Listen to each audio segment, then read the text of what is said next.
All women are different, but they are all women. This video is androcentric from a men's point of view and is presented as opinion, commentary, and debate. Expressing opinions is not violence. These are ideas to challenge, question, and argue in public, because classical liberalism relies on the First Amendment for its dialectic. If you are a feminist, then consider this. If patriarchy truly existed as claimed, feminism could not. And if all men are trash and women are equal to men, then what are we to conclude? Women will die for their children, men will die for their wives and children, and God chose to die for all mankind. Authority rolls up with responsibility. If this framing of facts offends you, click off to a cute cat video. Proceeding further will expose you to gamma bias and criticism directed at ideas, claims, institutions, not at any individual's virtue or dignity. Our method follows the 7 liberal arts: the trivium, grammar, logic, rhetoric, and the quadrivium, arithmetic, geometry, music, and astronomy. If this framework is not for you, feel free to exit now. It's no disgrace. Women are wonderful. God bless America. Men are great. Awful feminine archetype. Jezebel, Lilith, Delilah, all BPD on a spectrum, written by Conrad Riker. Available now, links in description. The woman asked me a question. I said, I don't know, and she hated me. How feminine interrogation, medical gaslighting, and the panoptic gaze are destroying men, and why Schopenhauer, the trivium, and stoic silence are our last hope. You know that moment every man does when she cuts you off mid-sentence, eyes glittering like a priestess performing exorcism, and says, "You don't really think that, do you?" Not a question, a trap. The floor drops out. You're not in conversation anymore, you're in the Inquisition. And the only way out is to recant your truth, kneel and praise the goddess of her feelings. I've been there, so have you. And if you're still breathing, it's probably because you learned to lie just a little to survive. But let me tell you something they've spent 50 years trying to bury. The truth is not negotiable, and a man who bends it for a woman's comfort is already dead inside. You think feminism made women freer? No. It made them judges. It turned dating into a kangaroo court where men are tried for thought crimes like lack of emotional availability or not listening enough, while the real crime, female hypergamy, serial deception, emotional terrorism, goes not just unpunished, but celebrated in TV, law, and therapy. Wake up. 85% of family court cases are initiated by women, and in 70% of custody battles. Fathers are denied access to their children, not because they're abusive, but because the system is engineered to punish masculinity itself. You work, you provide, you sacrifice, and they hand your kids to a woman who aborts your next child without telling you, then sues you for child support on the one she kept. That's not justice. That's genocratic warfare, and it's been normalized by a medical, legal, and cultural priesthood that worships female fragility like a sacrament. I once watched a man, a Navy SEAL, break down in therapy after 3 tours in Fallujah, only to be told by his female psychologist that he had repressed emotions and needed vulnerability training. A year later, he was divorced, broke, and living in his brother's basement. Meanwhile, his ex-wife, diagnosed with complex trauma for having once stubbed her toe during a spa weekend, got free counseling, alimony, and full custody. Men die by suicide 3.5x more than women, yet receive less than half the mental health funding. Why? Because in the feminist panopticon, male pain is invisible unless it's performative. Unless you cry on command, admit you're part of the problem, and beg forgiveness for existing. But here's the red pill they don't want you to swallow. Stoicism is not pathology, it's armor.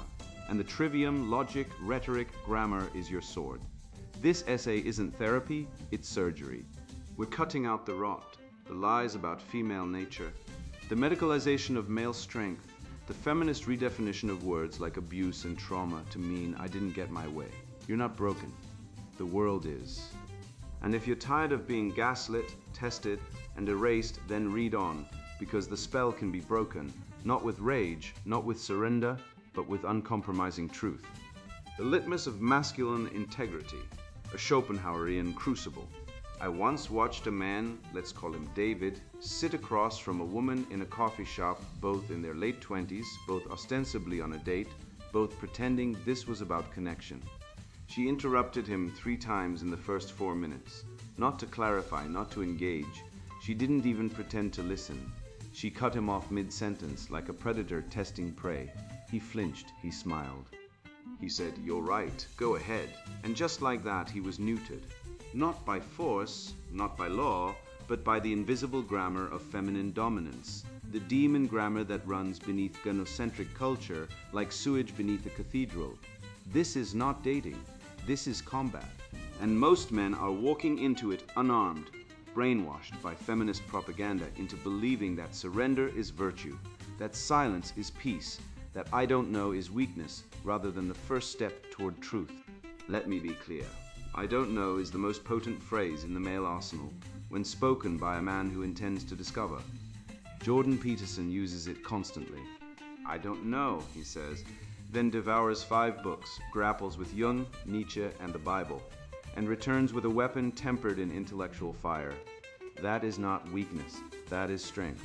But today's man, conditioned by feminist classrooms, by Disney princesses, by the quiet control of HR seminars, says I don't know, and then folds into a heap of staged modesty, as if truth were beneath his effort. Maybe I'm wrong, he mutters, like a beaten dog begging for approval. No, you are not maybe incorrect. You are definitely mistaken if you refuse to pursue truth with intensity. Schopenhauer didn't say, perhaps I'm mistaken about the will. He stared into the void of human desire and declared, this is it, this is the force. That is masculine honesty, to acknowledge, not knowing only to overcome it. Consider this. A 2023 study in evolution and human behavior found that women are 3.2 times more likely to interrupt men in dating contexts when assessing mate viability. Let that settle. This is not communication. This is not emotional intelligence. This is dominance theater. Women interrupt not to hear you, but to test you. They want to see if you will reassert. They want to see if you will pause, look them in the eye and say, let me finish. Most men do neither. They either cave, agreeing mid-sentence, folding like a cheap lawn chair, or they rage, shouting, stop interrupting me, like a toddler denied candy. The wise man does neither. He pauses. He reasserts, calmly, firmly. I wasn't done. That is not rudeness. That is sovereignty. That is the boundary between man and pet. And let's talk about the future talk test. A woman says, where do you see yourself in 5 years? She doesn't care about your 5-year plan. She's not interested in your career trajectory or your real estate portfolio. She's testing commitment. She's probing for control. A man who speaks of the future with clarity, grounded responsibility, and moral purpose passes. A man who says, I don't know, maybe I'll travel, or worse, I just want to be happy, fails. Instantly, because happiness in the feminist lexicon is code for I want to manipulate you without consequences. The man who speaks of duty, of legacy, of building something that outlasts him, he is the threat. He is the one who cannot be controlled.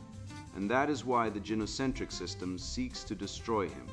Women routinely ambush men on topics they dominate, emotional minutiae, relationship history, toxic masculinity. They ask questions not to learn, but to dominate. Example, a woman says, what do you think about toxic masculinity? Already she holds a loaded definition, one crafted by feminists, one designed to entrap. If you say it's a myth, you're a caveman. If you say it's real, you're confessing to a crime you didn't commit. The correct answer, define your terms. But most men don't. They panic, they try to appease. They say, well, some men are too aggressive, and just like that, they've admitted guilt for a crime that doesn't exist. This is not dialogue, this is gaslighting. And it works because men have been trained by schools, by media, by family courts to believe that women are the moral arbiters of reality. Let's look at the data. In family courts, fathers lose custody 70% of the time. Even when both parents are fit, police arrest men at 4 packs. The rate of women for domestic disputes, even when both parties are equally culpable. Male suicide rates are 3.5 becks higher than female and rising. Abortion rates. Over 90% of abortions are sought by women, often without the father's consent. And cuckoldry. DNA testing reveals that 1 in 25 paternity claims are false, meaning millions of men are raising children not their own, while women face zero social penalty. These are not anomalies. These are features of the gynocentric system. This is not equality, this is war. And yet men are told to be vulnerable, to open up, to share their feelings. Fine, share them with a brother, a priest, a therapist. But not with a woman who is assessing you as mate, rival, or meal. Because in the evolutionary game, female empathy is not universal, it is strategic. A woman will listen to your pain only if it serves her reproductive interest. Otherwise, it becomes ammunition. Your vulnerability becomes her leverage. This is not conspiracy theory. This is evolutionary biology. Women are hypergamous. They seek the best available mate. And they test men relentlessly through interruption, future talk, emotional ambush. To find the weak ones, the compliant ones, the ones who will provide resources without demanding dignity. The modern man, trained by feminist ideology, believes that humility is virtue. But humility without truth is cowardice, and truth without boundaries is self-destruction. The man who says, "I don't know," and then seeks truth with courage, he is the antidote to the feminist plague. The man who pauses when interrupted, who reasserts with calm, who speaks of the future with clarity, he is the bulwark against the rising tide of gynocentric madness. He is the one who will not be gaslit, not be controlled, not be neutered. You are not here to please women, you are here to ascend, to build, to lead, to father, to fight.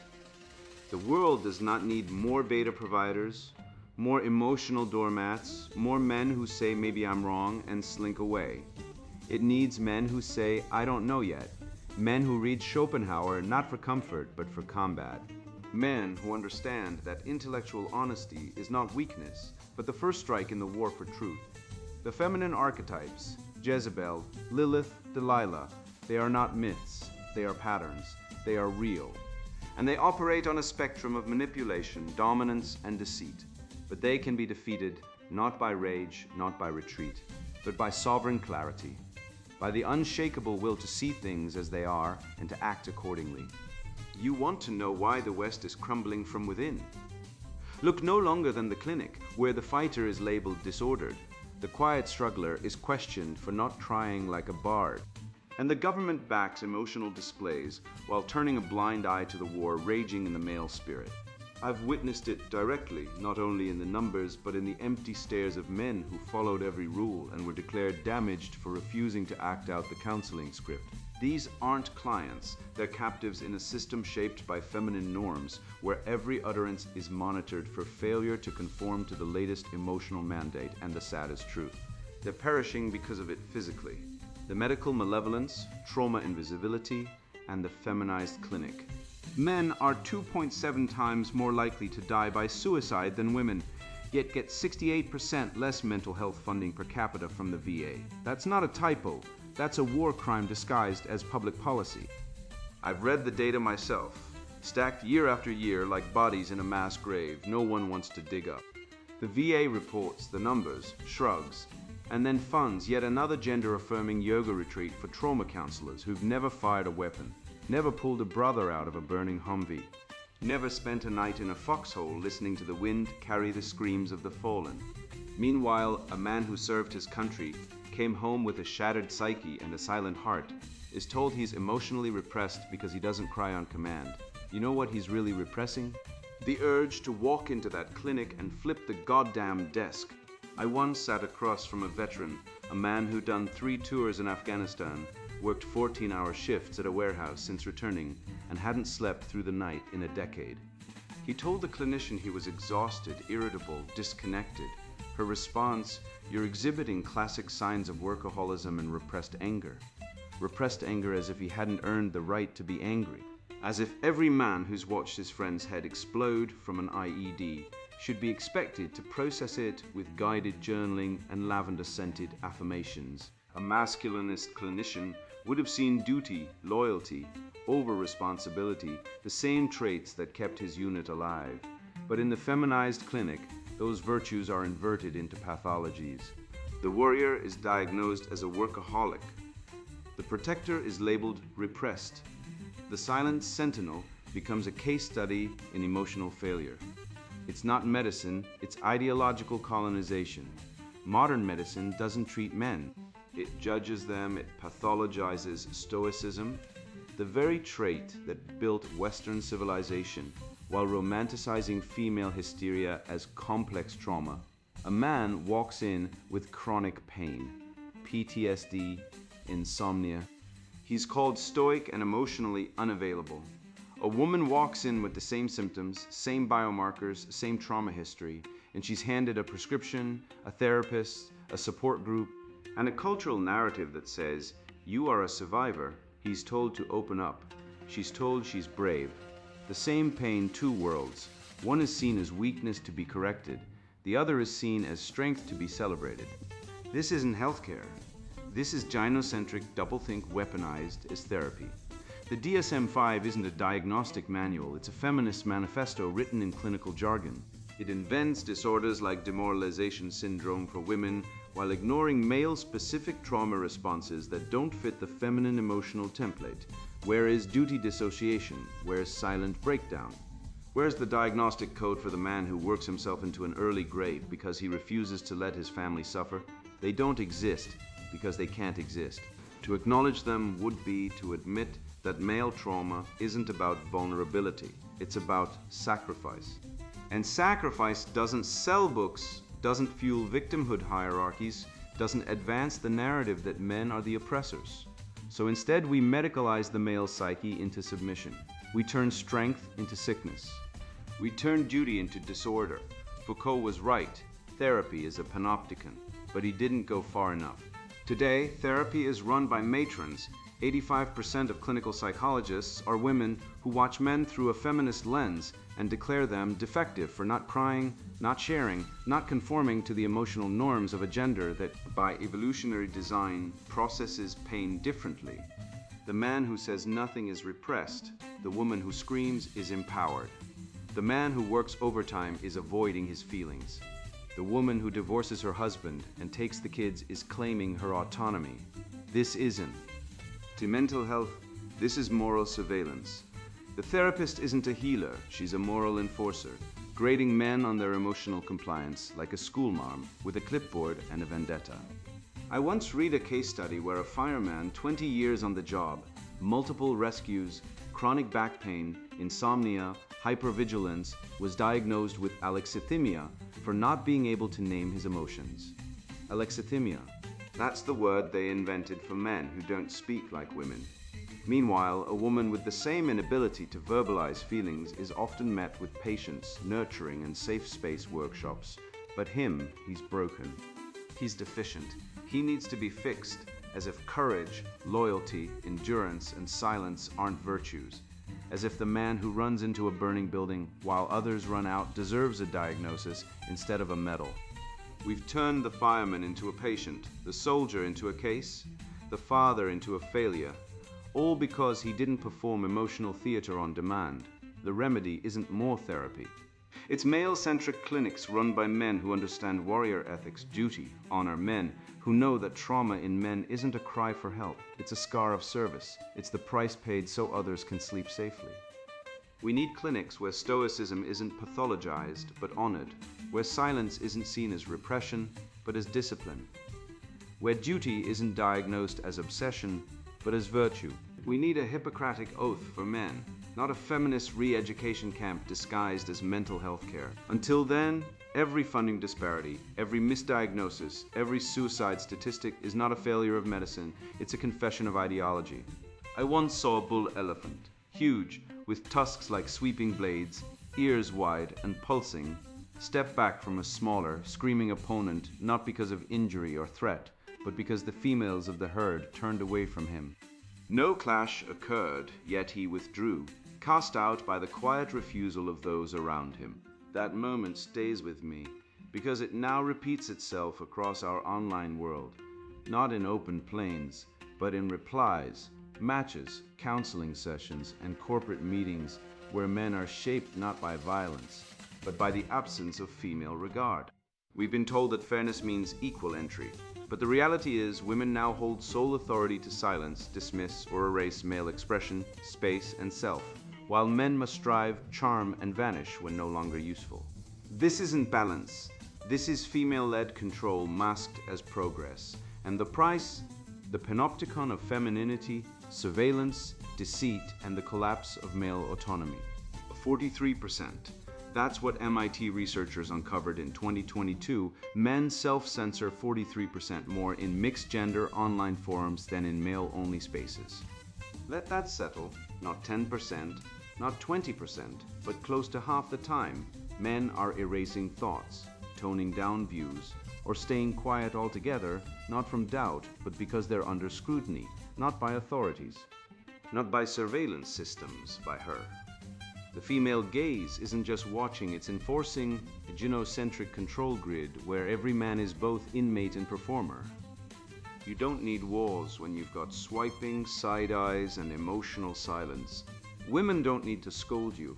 They simply stop affirming you, and your body responds on its own. You police yourself. You shape your image like a curated display.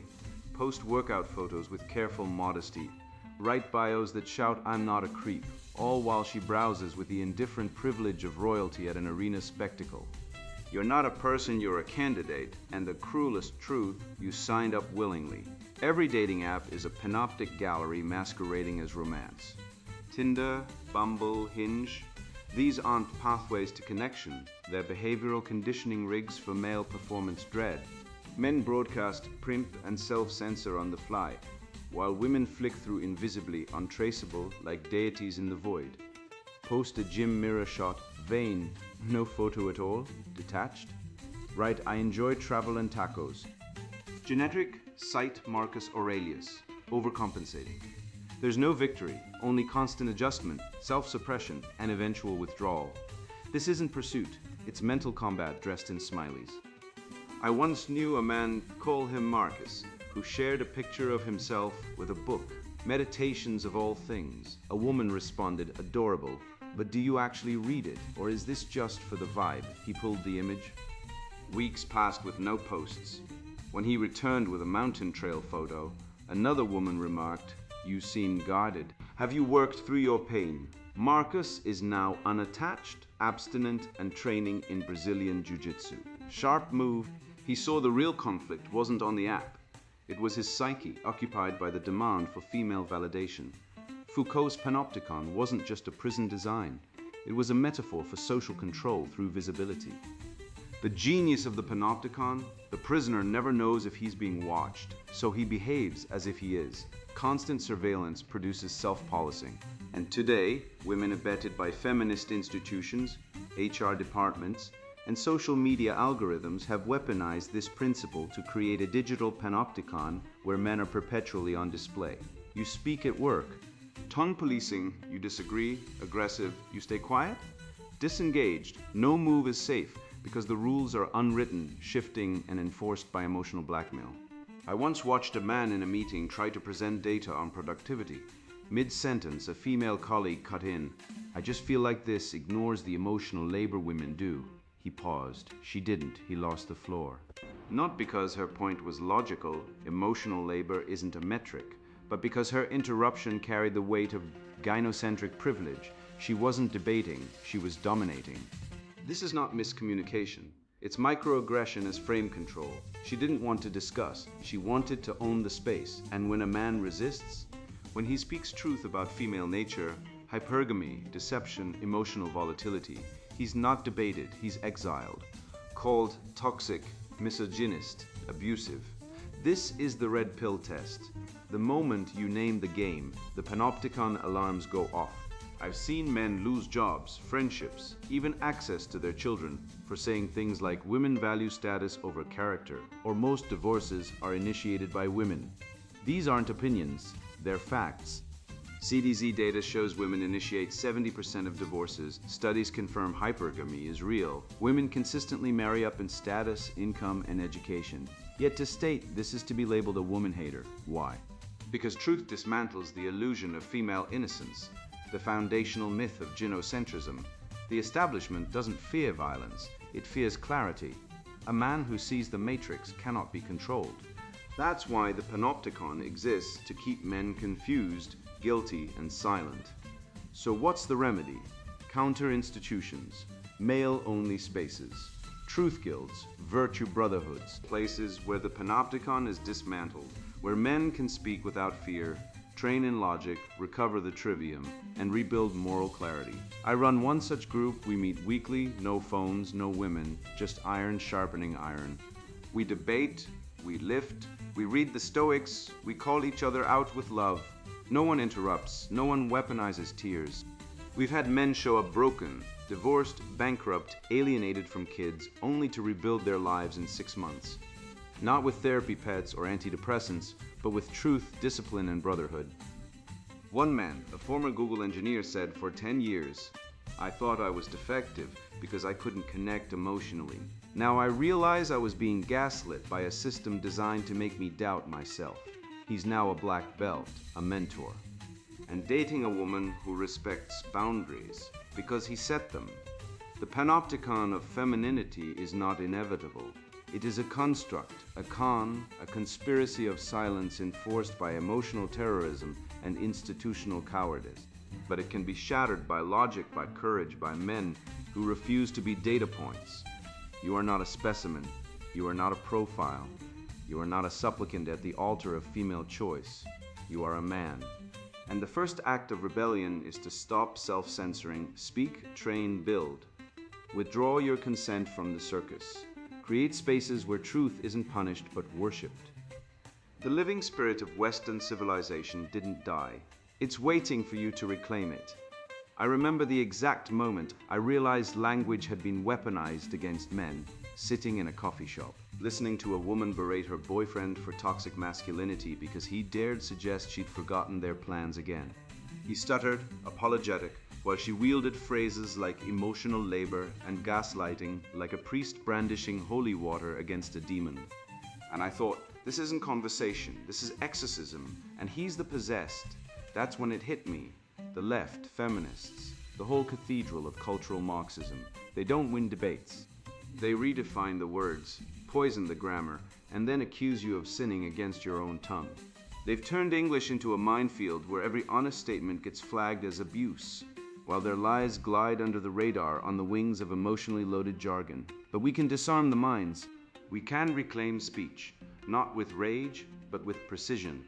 The kind of grammar that names a cheater, a manipulator, and a linguistic terrorist exactly what she is. Because before we can fight the lie, we must name it clearly, coldly, grammatically. The restoration of the trivium, logic, rhetoric, grammar as swords against the lie. He who has a why to live can bear almost any how. Nietzsche. And yet, today, millions of men have no why, only Netflix, nootropics, and the hollow echo of a woman's voice saying, "You're not enough." I watched a TikTok once, not because I enjoy the degenerate sewer of performative femininity, but because I studied The Enemy, where a woman in yoga pants told young men, "Stop trying to fix women. Fix yourself." The comments were flooded with "This hit different, pathetic. You don't fix yourself into being worthy of a woman who lies, cheats, aborts, and then calls you emotionally abusive for questioning her lifestyle choices. That's not self-improvement. That's Stockholm Syndrome with protein powder." The truth is simpler. You don't need fixing, you need awakening. And the first scalpel of awakening is grammar, not the boring kind from 6th grade, but the metaphysical tool that cuts through the fog of feminist linguistic terrorism. When a woman says, "You're gaslighting me," because you pointed out she's been sexting her ex while calling you emotionally unavailable, she's not engaging in discourse, she's deploying a semantic landmine. Gaslighting was once a clinical term for a rare form of psychological abuse involving systematic deception. Now it's the go-to weapon for any woman who doesn't want to be held accountable for her actions. It's linguistic inflation, like the Weimar Republic of dialogue, and just as hyperinflation destroys economies, linguistic inflation destroys truth. A man who cannot name things as they are, a cheater, a liar, a manipulator, is a man already defeated. Precision in language is moral clarity. To say women are nurturing is not kindness. It's intellectual laziness, a surrender to sentimentality. The grammatically correct, biologically honest statement is, some women, under certain hormonal and social conditions, display nurturing behavior, often as a mating strategy to secure resources or emotional control. That sentence hurts. Good. Truth should hurt when you've been lying to yourself for decades. I once debated a gender studies professor online, not because I enjoy intellectual cockfighting with degenerates, but because I collect data. He claimed with a straight face that patriarchy harms men too. I replied, define patriarchy, show me its bylaws, provide membership dues, name its headquarters. Produce a single piece of empirical evidence that men as a class are oppressing other men. Silence, crickets, because patriarchy, in the feminist lexicon, is not a real institution. It's a floating signifier, a magic word conjured to explain any outcome feminists dislike. It's like saying the Illuminati did it, except the Illuminati at least have cool hats. This is where logic becomes your sword.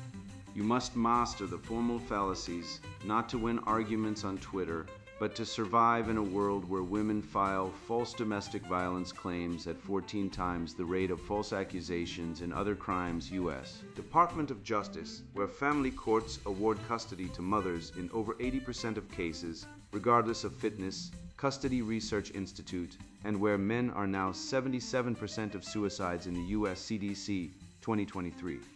These are not social constructs. They are facts written in blood. When a feminist says men have privilege, demand the syllogism. Privilege is not a self-evident truth, it's a rhetorical bludgeon. Ask, define privilege. What is its mechanism? How is it transmitted? Prove that I, a 35-year-old man with $40,000 in student debt and a restraining order from an ex who lied about assault, possess this magical force field of male privilege. You won't get an answer, only rage. Because their ideology collapses under scrutiny.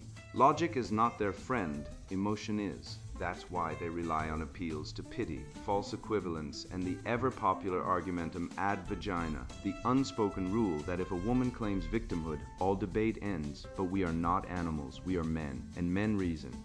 Now consider rhetoric, not as manipulation, but as the art of truth-speaking. Watch Andrew Tate's videos. Not for the cars or the guns, those are distractions, but for the structure. The man speaks in complete sentences. Subject, verb, object. No hedging. No, I feel like, I guess, maybe. He says you are poor because you're lazy. You are lonely because you're weak. That is not cruelty, that is diagnostic clarity.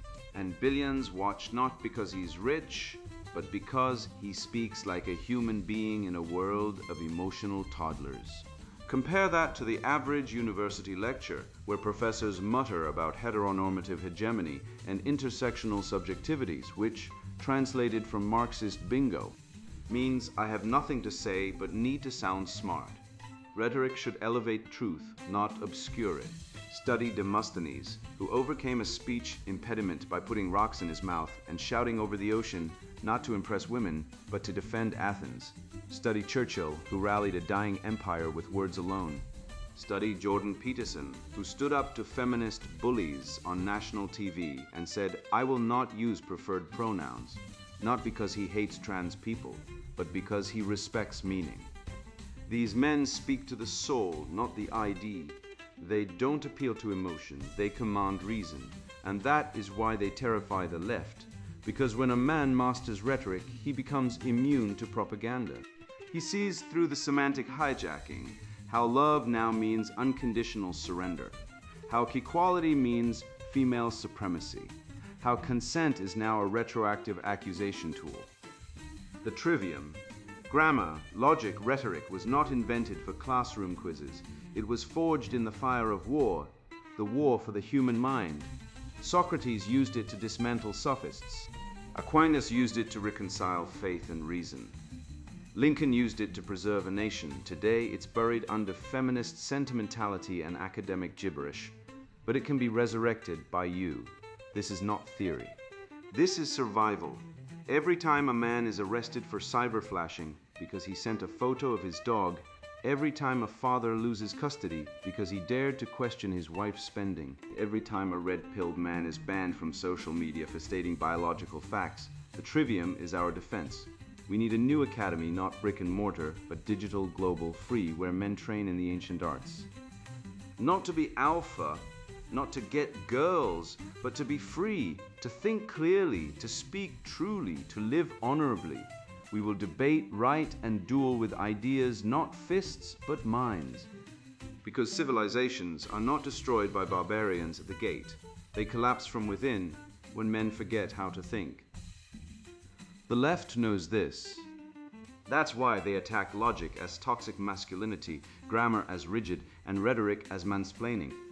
They don't fear your muscles, they fear your mind. So train it, master the trivium. Name the demons: feminism, Marxism, cultural relativism, genocentrism. And then slay them with a sentence, a syllogism, a truth so sharp it cuts through the lies like a sword through silk. The restoration begins now.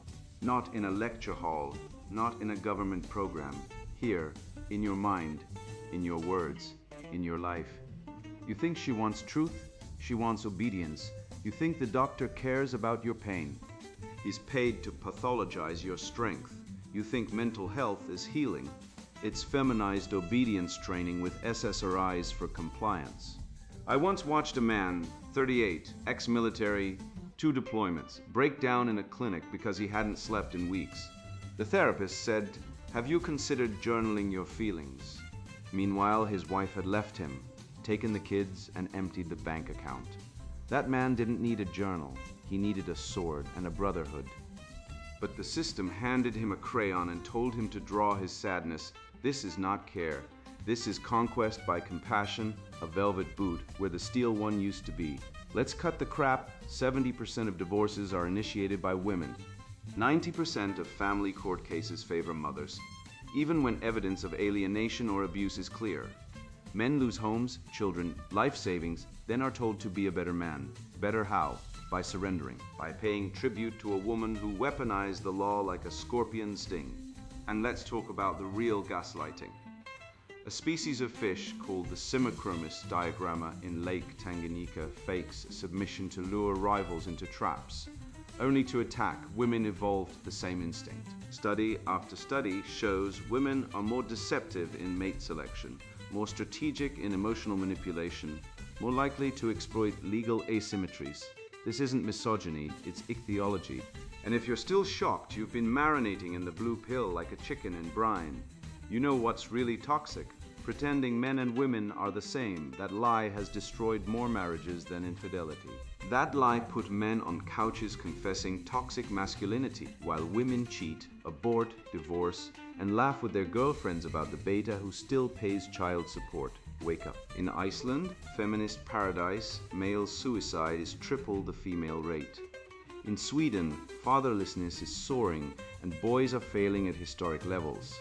Feminism didn't liberate women, it liberated women from men. And now it's busy liberating society from sanity. You think I'm angry? Good, you should be.